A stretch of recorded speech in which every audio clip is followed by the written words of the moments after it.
বাদ অধিকারবাদ এই ভয়ের রাজনীতি বিজেপি আজ বাংলার দুয়ারে এনে দিয়েছে। কেন বললাম? আসামের ছায়া আজকে বাংলায় প্রকট। ঠিক এইভাবেই আসামে এনআরসি নামক যাত্রাপালার মধ্যে দিয়ে মানুষের নাম নির্বিচারে বাদ দেওয়া হয়েছে, তাদের পাঠানো হয়েছে ডিটেনশন ক্যাম্পে এবং সমস্ত মৌলিক অধিকার থেকে তাদের বঞ্চিত করা হয়েছিল।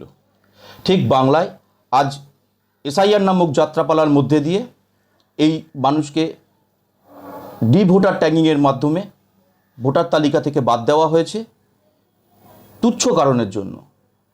তাদের মধ্যে অধিকাংশই রয়েছে যারা এদেশে জন্ম, যাদের পিতৃপুরুষরাও এই দেশে জন্মগ্রহণ করেছেন। প্রশ্ন হলো, নাগরিকত্ব জন্মগত অধিকার, কাগজের মধ্যে দিয়ে প্রমাণ করতে হবে না যে সে নাগরিক কি নাগরিক নয়। আজকে এই কঠিন পরিস্থিতির মধ্যে বাংলায় দাঁড়িয়ে আছে। তাই এই সাধারণ নির্বাচন আজ শুধু একটা নির্বাচন বা রাজনৈতিক দলের নির্বাচন নয়। এই নির্বাচন বাংলার স্বাধীনতা, বাংলার অপমান, বাংলার লজ্জাকে বাঁচানোর লড়াই। ভেবে দেখবেন বাঙালি।